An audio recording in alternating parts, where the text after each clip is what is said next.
Así me dijo Jehová, ve y cómprate un cinto de lino y cíñelo sobre tus lomos, y no lo metas en agua. Y compré el cinto conforme a la palabra de Jehová, y lo puse sobre mis lomos. Vino a mí segunda vez palabra de Jehová diciendo, toma el cinto que compraste, que está sobre tus lomos, y levántate y vete al Éufrates, y escóndelo allá en la hendidura de una peña. Fui pues, y lo escondí junto al Éufrates como Jehová me mandó. Y sucedió que después de muchos días me dijo Jehová, levántate y vete al Éufrates, y toma de allí el cinto que te mandé esconder allá. Entonces fui al Éufrates y cavé, y tomé el cinto del lugar donde lo había escondido. Y he aquí que el cinto se había podrido. Para ninguna cosa era bueno. Hasta ahí, hermanos. Oremos, por favor. Padre, gracias por darnos la Biblia, la Escritura Santa, porque en ella encontramos la multiforme sabiduría de Dios, pero también en ella encontramos muchos aspectos prácticos para nuestra vida, en la cual debemos tomarla y obedecerla tal y como tu Espíritu Santo nos la presenta. Te ruego que me des gracia y tu bendición y poder para poder exponer este pasaje y que yo mismo junto con la congregación en esta tarde podamos ser edificados y podamos ser instruidos y que podamos ser obedientes, Señor, a ella. Te lo ruego en el nombre precioso de Cristo. Amén. La historia de este pasaje, que solamente leímos estos 7 versículos iniciales, es sumamente interesante y por supuesto es una historia verídica, fue una historia verídica en la cual pues obviamente era una señal simbólica también para el pueblo de Dios. Dios le pide a Jeremías que vaya y compre una faja de lino. La palabra de Dios en este pasaje dice cinto, pero no era un cinto propiamente como los que conocemos hoy en día, que podemos traer nuestra cintura, sino que era un tipo faja. Era una faja como aquellas que se utilizaban los levitas o los sacerdotes más bien en los tiempos del Antiguo Testamento, donde era enrollada en el vientre más que en la cintura. Así que era un accesorio, por decirlo de esa manera, muy visible, el cual Dios le pidió al profeta Jeremías que portara. Usualmente los profetas, nos dice la Biblia, usualmente eran fácilmente identificables por su apariencia, por la tosquedad de su ropa. Sin embargo, en este caso iba a ser mucho más evidente poder identificar al profeta Jeremías porque traería un accesorio, repito, que no era muy común, que lo trajese, si lo podemos decir así, cualquier civil. Solamente lo podían encontrar normalmente visto a los sacerdotes en el tabernáculo o en este caso en el templo que tenían los judíos para adorar al Señor por medio de los cantos, de la enseñanza, pero en forma muy particular a través de las ofrendas. Así que Dios le dijo al profeta Jeremías, ve y cómprate una faja y la colocas y te la vas a poner en tu vientre y la vas a lucir. Era para que la vieran. Era una faja, en un pequeño cinto enrollado donde pudiera haberse escondido si se desfajaba la túnica. No, era una faja que fácilmente la podían identificar el resto del pueblo. Así que Jeremías dijo, está bien, yo obedezco, fue a una tienda, fue allí en algún lugar donde pudo haberla adquirido por costo, se la aportó, se la puso, se la enrolló y así pasaron un día, 2 días, 3 días, varios días. El tema del cual nos habla este pasaje de Jeremías era que Dios quería enseñarle a través de un simbolismo a su pueblo, a través de justamente y propiamente de esta señal que Dios le estaba diciendo a Jeremías que portara. Quería enseñarle a su pueblo a través de esta señal. Así que cuando llegó el momento, entonces Dios le dijo a Jeremías, Jeremías, ya es hora, toma esa faja que traes puesta y quiero que te vayas al Éufrates. Bueno, Entonces tomó su faja, el profeta, y llegó a ese lugar que Éufrates es la traducción de la palabra Perat, y Perat era una región a unas cuantas millas de Jerusalén, no estaba tan retirado como realmente estaría el gran río Éufrates. Así que no fue hasta aquel lugar, fue a un lugar más cercano del cual pudiésemos imaginar a una simple lectura. Y una vez que llegó a este lugar llamado Éufrates, que realmente era una región llamada Perat, pasó mucho tiempo y entonces Jeremías excavó en algún lugar húmedo. Seguramente Dios le dijo, ve y escarba, y una vez que hayas encontrado humedad, pones ahí la faja, te la quitas, la enrollas, la colocas ahí en esa excavación que haces, tapas y te regresas. Y una vez que regresó al pueblo, el pueblo miró a Jeremías, pero ahora lo miraron sin la faja.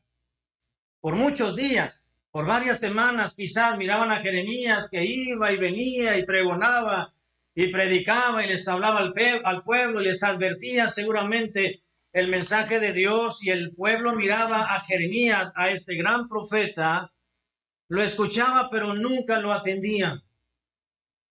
Pero Jeremías estaba dispuesto a someterse a los lineamientos de Dios y obedecerle pese a la desobediencia del pueblo de Dios. Así que el pueblo se fijó en Jeremías y le dijeron, Jeremías, ¿qué pasa contigo? ¿Dónde está la faja que traías? ¿Dónde está la faja aquella tan vistosa que te hacía mirar y llamaba la atención? ¿Qué te habrá querido decir Dios? Jeremías les habrá dicho, pues Dios no me quiso decir nada a mí. Dios quiere enseñarles algo a ustedes. Así que ya no la traigo, fui a esconderla a una cueva. Ya Dios me dirá lo que debo de hacer. Después Dios le dijo a Jeremías, Jeremías, ya es tiempo de que vayas al Éufrates, a Perat, a esta región, y trae la faja, el cinto que estaba ahí. Así la Biblia nos dice que llegó Jeremías, y entonces, a pesar de que el pueblo no entendió lo que estaba sucediendo, Jeremías fue donde había escondido aquella faja, y nos dice la Biblia, en el mismo pasaje del capítulo 13, que después, versículo 6, después de muchos días, dijo Jeremías, me dijo Jehová, levántate y vete al Éufrates y toma de allí el cinto o la faja que te mandé esconder allá.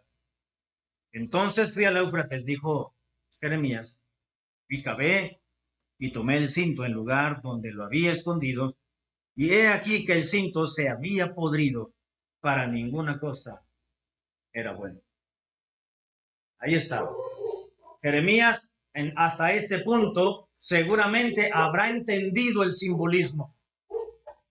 El pueblo de Dios, el pueblo de Israel, aquel pueblo que Dios había adoptado para sí, había permanecido escondido allí en la austeridad, ahí en la soledad. Era un pueblo que había adoptado las religiones paganas y pareciera que estaba ahí escondido y ya no estaba llevando a cabo ninguna acción de la cual engrandeciera el nombre de su Dios. Así que Dios quería hacerle entender al pueblo que eran semejantes a esa faja podrida, para nada era bueno. Si ellos permanecían escondidos ahí en su región y no enaltecían el nombre de su Dios, como era el propósito de Dios mismo, entonces la enseñanza debían de tomarla, para nada serviría. Para nada serviría. Así que podemos recordar que el pueblo de Dios, hermanos, el pueblo de Israel, quiero decir, se asemeja mucho al pueblo de Dios de la actualidad. Es decir, la iglesia de Cristo, el pueblo de Dios, nos asemejamos mucho al pueblo de Israel en la antigüedad, que se contaminaron. No fue el pueblo que Dios esperaba que ellos fueran. Dios tenía una expectativa de ellos. Dios esperaba demasiado de su pueblo, y no era que Dios esperaba demasiado y que la expectativa, Dios sabía lo que iba a suceder con el pueblo, pero el pueblo más bien no cumplió con las expectativas que Dios tenía. Hoy en día, hermanos, pareciera que ese tiempo es algo cíclico. Pareciera que Dios tuviese una expectativa de la iglesia, de su iglesia en la actualidad, de su pueblo, de todos los creyentes en todos los rincones del mundo, pero pareciera ser que los cristianos estamos escondidos. Y si estamos escondidos, seremos semejantes a aquella faja podrida o aquella faja que a la postre puede podrirse, y una vez podrida por la humedad, al tomarla y al desenrollarla, prácticamente caerá deshaciéndose porque la humedad la ha corrompido y no servirá más para nada. Así que quiero que veamos, hermanos amados y muchachos, algunas consideraciones básicas respecto al pueblo de Dios en el Antiguo Testamento y las expectativas divinas hacia su gente. ¿Qué era lo que Dios esperaba del pueblo? Vamos a verlo en unos minutos más. Pero ¿cuál fue la realidad del pueblo de Dios? Vamos a ver primeramente aquella realidad del pueblo hacia Dios. En el capítulo 13, versículo 9, vemos, número 1, que el pueblo de Dios fue un pueblo soberbio. Estamos hablando de la realidad, ¿ok? No era la expectativa. Dios no esperaba que su pueblo fuese soberbio, pero esa fue la realidad. Versículo 9 dice 13:9, así dijo Jehová, así haré podrir la soberbia de Judá y la mucha soberbia de Jerusalén. Resulta que Dios quería enseñarle a su pueblo que la humedad, por así decirlo, que había corrompido, deshecho, inutilizado aquella faja nueva que había comprado y que había aportado el profeta Jeremías, pareciera ser que Dios la estaba equiparando o asemejando a la soberbia del pueblo de Israel. Así haré, así ha dicho Jehová, así haré podrir la soberbia de Judá, pero también la mucha soberbia del pueblo de Jerusalén. ¿Qué esperaba Dios de ellos? Mucho, pero el pueblo fue un pueblo soberbio. Versículo 10, no solamente fue soberbio, sino que fue un pueblo desobediente. Versículo 10 dice, este pueblo malo que no quiere, ¿qué cosa? Oír mis palabras. No solamente Dios dice, eran un pueblo, ustedes son un pueblo soberbio, sino que les dijo al pueblo, a través de Jeremías, por supuesto, del profeta, que eran un pueblo desobediente. No quisieron oír mis palabras, no quisieron atenderlas. Vemos por el contexto de este libro de Jeremías y el que continúa, que es el libro de Lamentaciones, que propiamente fue escrito también y redactado por el profeta Jeremías.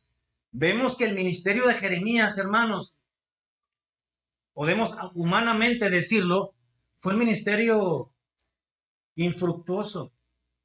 Es decir, que no tuvo frutos, no tuvo resultados.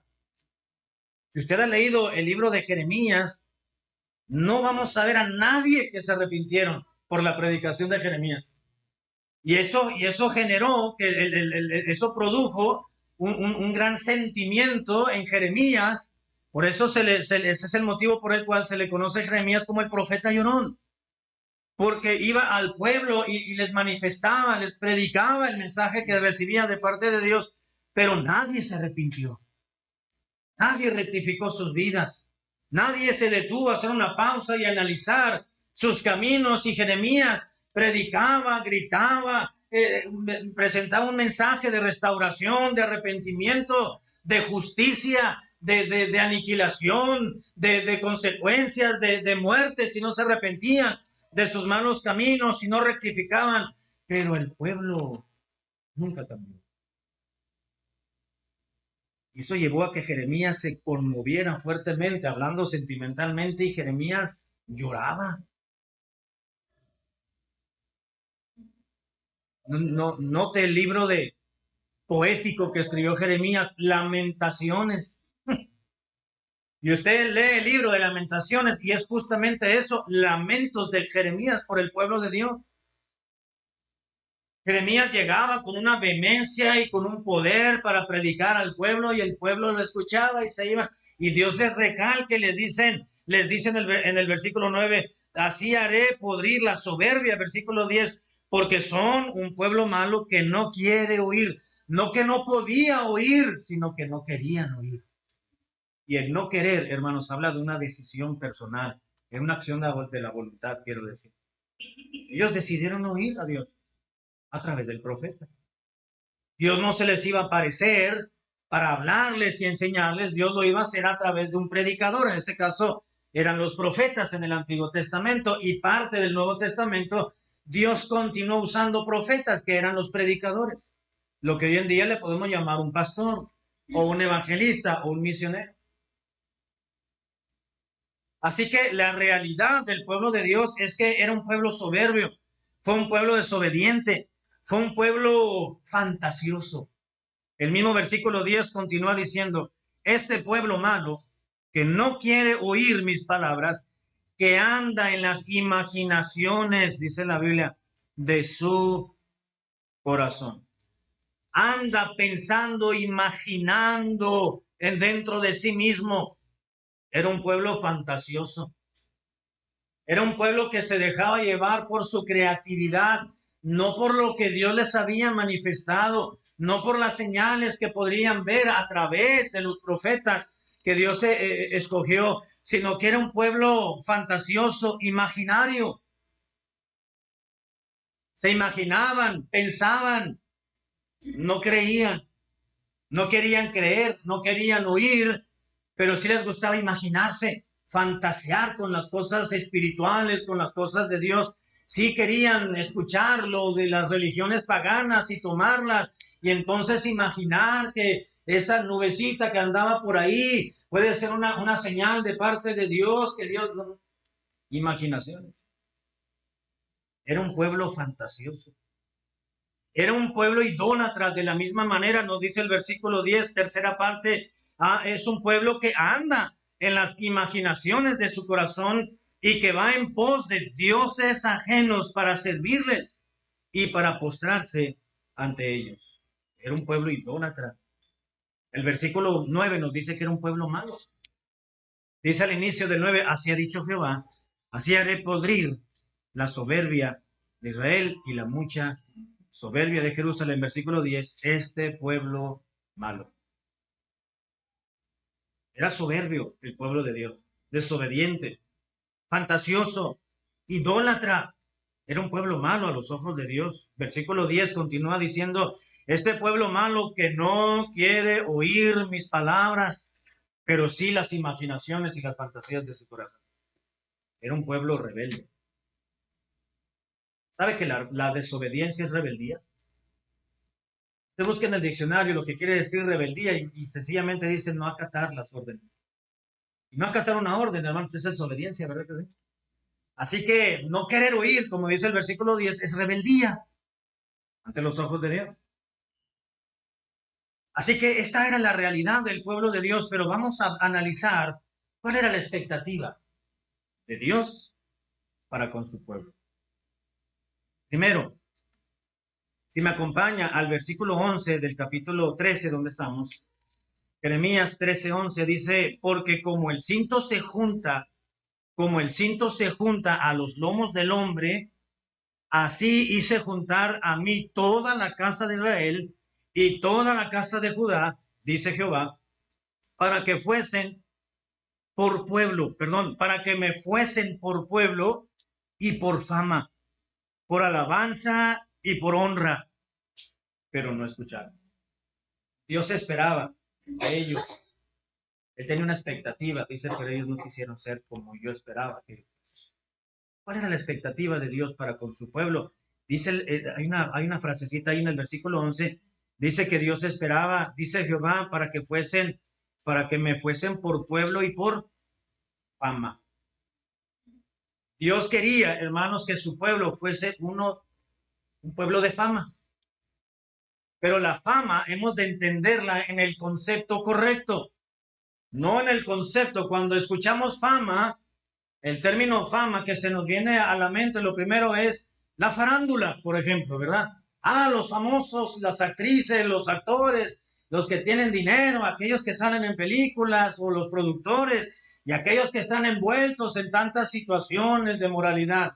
Pero Dios esperaba que su pueblo fuese un pueblo realmente, y fuese un pueblo de fama, no de la farándula, no un pueblo que anduviese de boca en boca por las situaciones que produjese o que provocara, sino que el término fama que utilizó Jeremías aquí, que Dios le habló a él, es un término que en su idioma original significa habla de una individualidad, quiero decir. Es un término que habla de una marca de individualidad, como hablábamos en la mañana, es decir, de una posición conspicua. Conspicuo quiere decir ilustre o sobresaliente.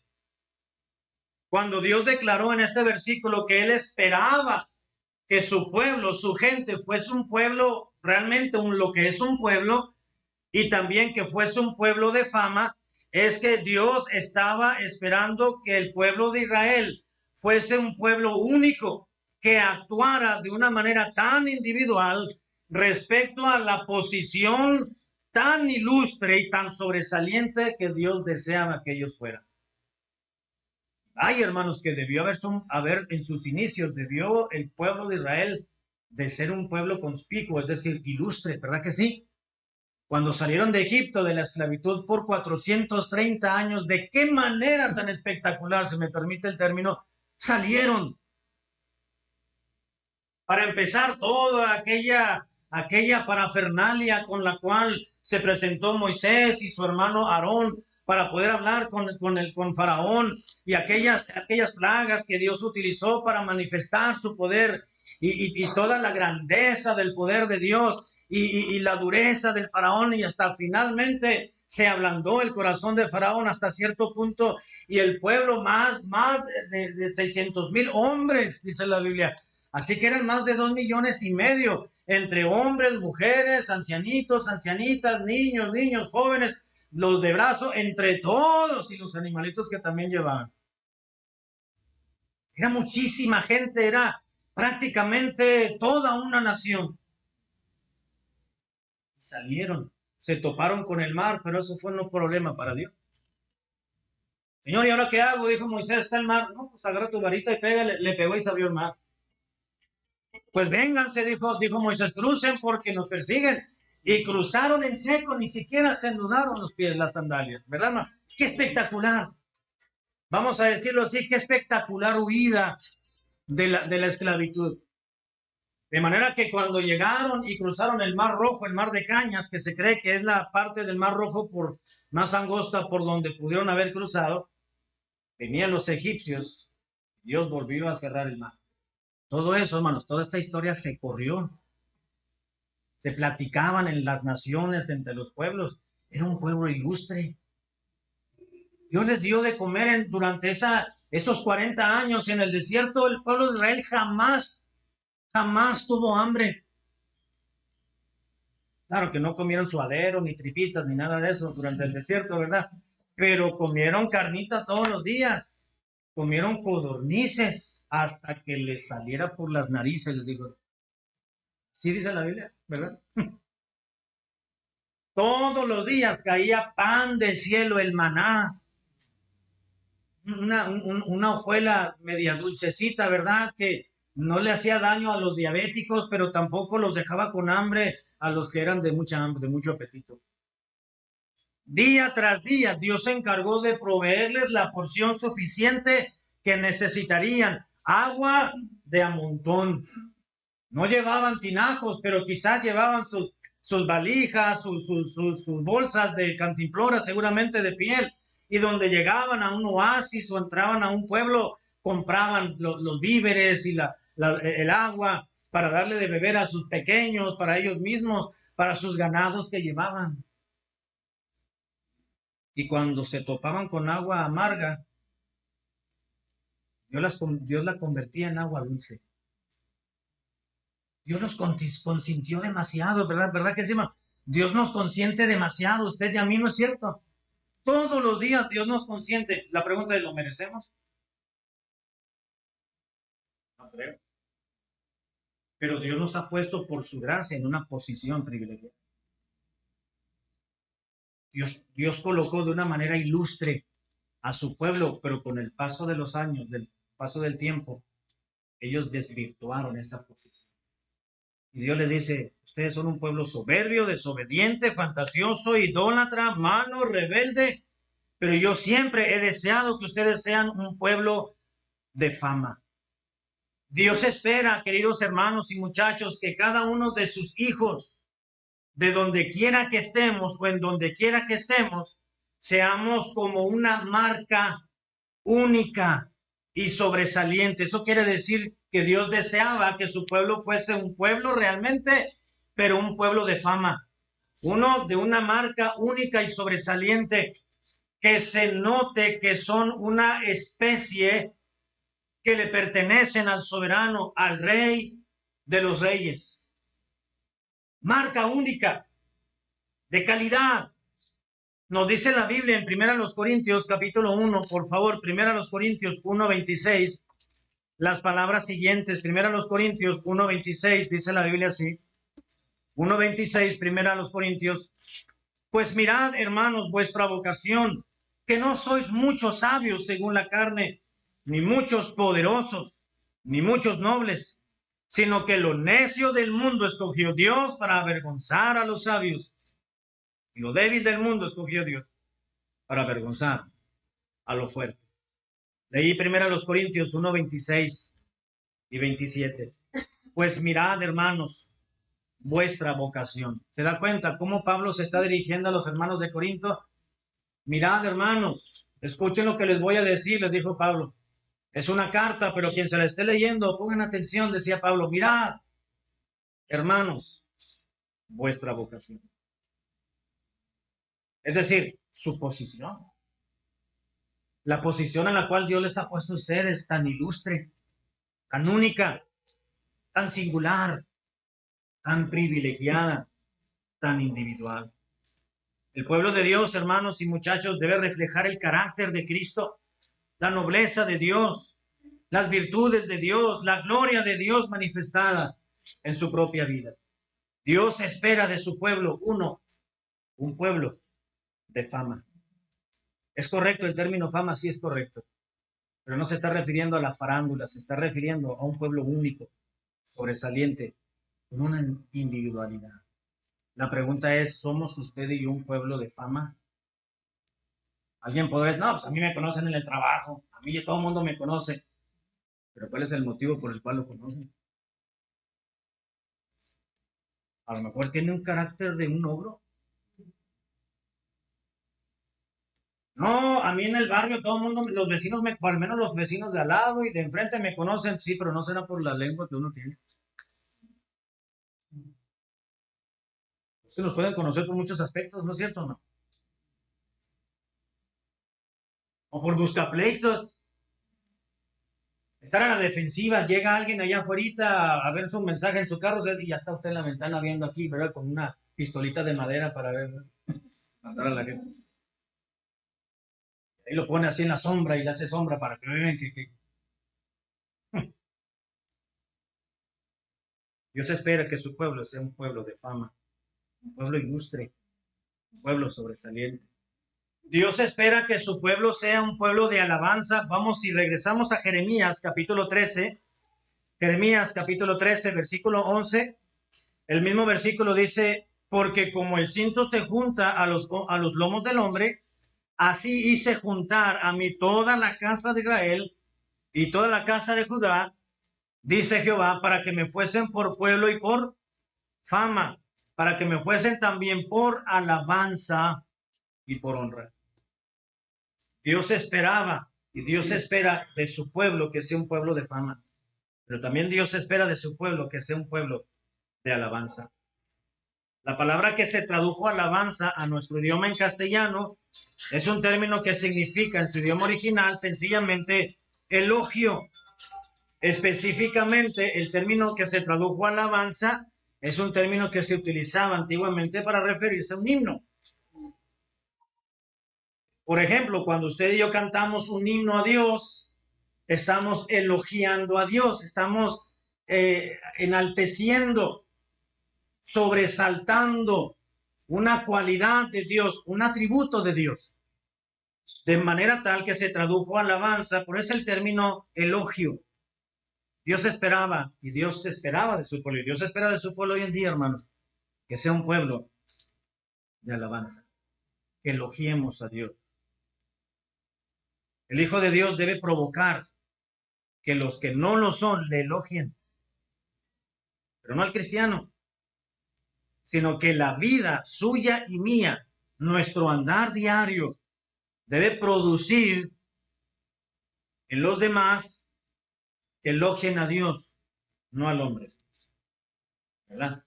Nuestra honestidad, nuestra responsabilidad, las virtudes bíblicas, las virtudes cristianas que debemos de practicar en nuestra vida diaria, debe de generar en que los no creyentes elogien esas cualidades, pero no al hombre, sino que Dios sea glorificado. Que Dios sea glorificado en nosotros. Eso es lo que debe de ser. No a nosotros, dijo el salmista. No a nosotros da gloria, sino a tu nombre da gloria. Usted y yo debemos de vivir de tal manera que los que aún no creen en Cristo o no quieren creer en Él, vean distinción, vean diferencia, y en ello el nombre de Dios sea alabado o sea elogiado. Si volvemos a Jeremías, en el mismo versículo dice que Dios esperaba que fuesen un pueblo y por fama y por alabanza, dice, y por honra. Unos minutos más y ya voy a terminar. No solamente Dios esperaba, la expectativa de Dios para con su pueblo era que fuesen un pueblo de fama, un pueblo de alabanza, pero también un pueblo, uno que fuese de honra. La palabra que se tradujo honra fue de un término que significa ornamento,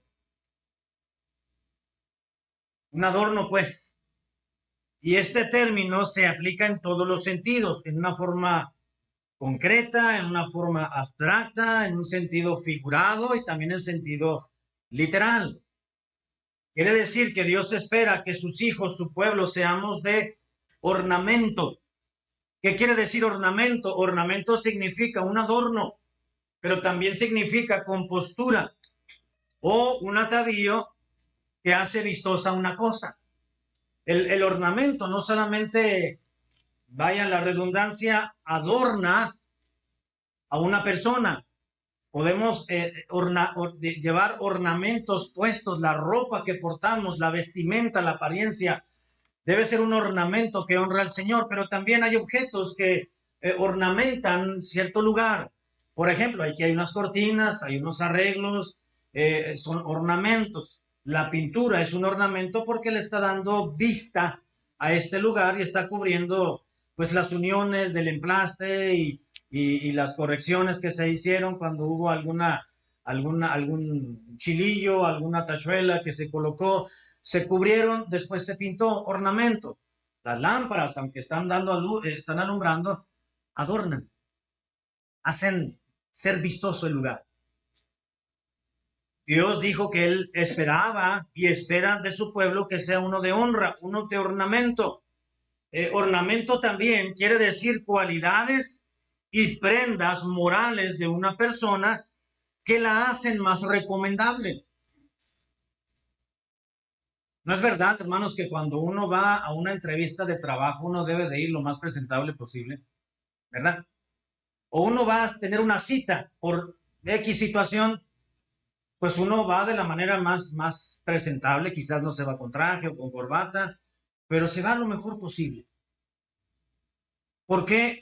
Porque su apariencia o las prendas que usted pueda aportar es como una carta de recomendación, ¿verdad? Usted va a algún lugar, se pone corbata, hasta licenciado le van a decir. Un día salí del trabajo hace algún tiempo y ese día me había llevado una corbata y salí del trabajo temprano y me fui a hacer unas visitas y fui a buscar ahí una familia y llegué y me estacioné y había unos niños afuera del vecindario de los hermanos que iba a visitar y saludé a los niños y les dije, ¿no saben dónde vive fulano de tal? Sí, Pase por acá, licenciado, dijeron los niños, ¿verdad? Señora, le habla el licenciado. Bueno, pues ahí va el licenciado, ¿verdad? Biblia bajo el brazo. Le recomienda a uno, lo recomienda. Y la gente, así es, la naturaleza del ser humano es tratar mejor a quien va más mejor recomendado. No solamente puede llevar una recomendación de algún superior, de algún jefe, de alguna autoridad, sino que su mismo porte lo va a recomendar. A eso se refiere Dios, ornamento. Ornamento es también ciertas piezas que se ponen para acompañar a las obras principales. Tiene su casa, compró un sofá y compró un sillón y él lo puso y la mamá o la ama de casa dice como que le hace falta algo. Sí, está bien. Los hombres nada más metemos una silla y con eso la hacemos, ¿verdad? En la sala. Pero a la mujer dice, no, no, no, hay que poner un silloncito, hay que poner este y que debe de combinar y voy a comprar tela para que combine las cortinas con la tapicería del sofá y debe de quedar aquí, muévelo aquí 30 grados, ¿verdad? Casi nos dicen. Para que esté acomodado, porque si pasamos aquí lo vamos a golpear con el muslo y aquí vamos a poner, y luego ya se coloca una mesita de centro, porque la señora sí lo quiere, ¿verdad? Le pone la mesita y luego esta mesita algo le falta y pues un florero, ¿verdad? Dice, sí, sí, está bien, pero algo falta. Vamos a pegar ahí un arreglito ahí un retrato ahí en la sala, ¿verdad? Para que cuando lleguen las visitas se espanten y se vayan. Ya colocó un retrato. ¿Qué más falta? ¿No? Está colocando ciertos accesorios a la obra principal. ¿Cuál es la obra principal? Pues la sala, el sofá y el silloncito. Pero hay que buscarle la manera de que se mire más acogedor, ¿verdad? ¿Qué le falta? Está muy frío. Pues vamos a poner un tapetito. Arranca la cortina del cuarto y tráetela, ya la ponen ahí, ¿verdad? Y ya le da otra vista. Eso quiere decir ornamento también, ciertas piezas que se ponen para acompañar a otras obras principales. La obra principal del cristiano es Cristo en él, la salvación. Y las características, las virtudes cristianas, bíblicas que deben acompañar al cristiano, son aquellos ornamentos que acompañan la obra de Cristo en nosotros.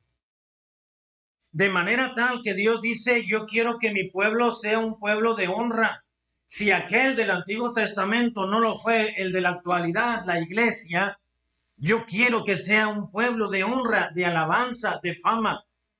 Es decir, que Dios espera que seamos como Dios desea que nosotros seamos. Ya sea en el templo, en nuestra convivencia congregacional, nuestra convivencia laboral o familiar. Dios quiere que el cristiano sea de ornamento, que le dé buena vista al lugar, pues.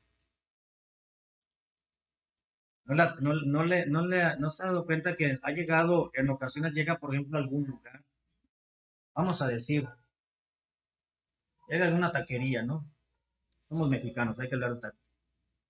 Llega usted a una taquería, vamos a llegar a esa taquería, está sola, pero vamos a llegar rápido, ¿no?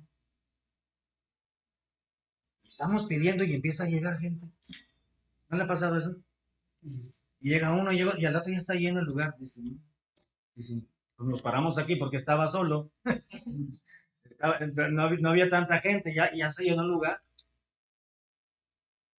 O llega uno a una tiendita, ¿verdad? Y está y de repente llega uno y de repente empieza a llegar más gente. ¿No será que a lo mejor es el cristiano que está ornamentando ese lugar donde está?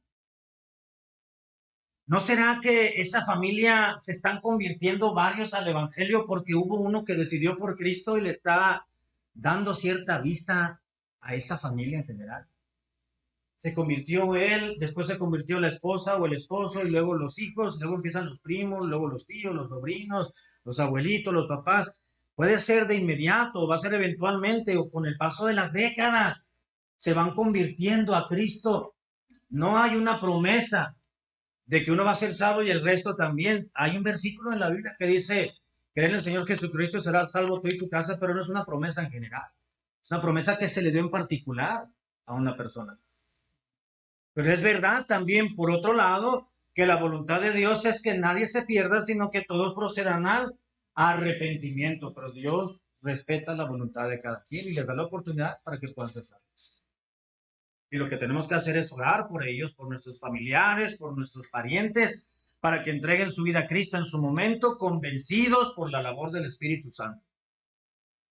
Y darles testimonio, palabras o sencillamente con nuestro comportamiento. Y termino. Dice el mismo versículo 11, para que me fuesen por pueblo y por fama. Dios había deseado que Israel y toda la casa de Judá, dice Jehová, para que me fuesen por pueblo. Dios esperaba, hermanos, que ellos fueran realmente un pueblo. Un pueblo. Un pueblo es más que una simple o sencilla población de menos categoría. Un pueblo es un conjunto de personas con costumbres, con una cultura, con una normatividad con la cual se rigen, podemos decir son leyes, también con una identidad y sobre todo con una autoridad. Y el pueblo de Dios la tenía. Tenía la ley de Moisés, tenían la autoridad que regía sus vidas, Dios mismo trabajando en ellos, tenían una cultura, tenían ciertas costumbres ya, tenían la normatividad con la cual se regían, pues era la ley, los mandamientos, los principios. Estaban los profetas, estaban los sacerdotes que enseñaban al pueblo. Así que Dios esperaba que ellos fuesen realmente un pueblo. Y usted y yo, hermanos, podemos cumplir con las expectativas de Dios. Dios espera que nosotros seamos realmente un pueblo. Tenemos a Dios que nos rige. Tenemos su palabra. Tenemos la ley de Dios. Tenemos costumbres emanadas de la palabra de Dios, el término correcto, costumbres. Tenemos una cultura, la cultura cristiana. Tenemos una normatividad. Los preceptos divinos los encontramos en la Biblia. Tenemos al Espíritu Santo. Tenemos una ciudadanía, hermanos, que por cierto no está en este mundo, está arriba en los cielos, dice la Escritura. Y nos regimos bajo los preceptos, las leyes eternas. Dios espera de nosotros que seamos realmente un pueblo. Dios espera de su pueblo que sea uno de honra, ornato. Dios espera de nosotros que seamos un pueblo de alabanza, que elogiemos nosotros a Dios con nuestro testimonio, pero que provoquemos en otros que elogien a Dios a través de nuestra propia vida. Y Dios también espera de nosotros, de su pueblo, que seamos uno de fama. Un pueblo diferente, una individualidad, con una posición sobresaliente, para que al vernos muchos puedan buscar el mismo Dios que nosotros tenemos. También ellos puedan ser salvos. La expectativa de Dios era muy alta para su pueblo, pero se puede cumplir. Y la realidad fue que desilusionaron a Dios. Pueblo rebelde, soberbio, desobediente, fantasioso, idólatra, malo y orgulloso. No seamos nosotros como ese pueblo de Israel que decepcionó a Dios. Seamos el pueblo que Dios espera que nosotros seamos. Amén. Vamos ahora, Padre, gracias por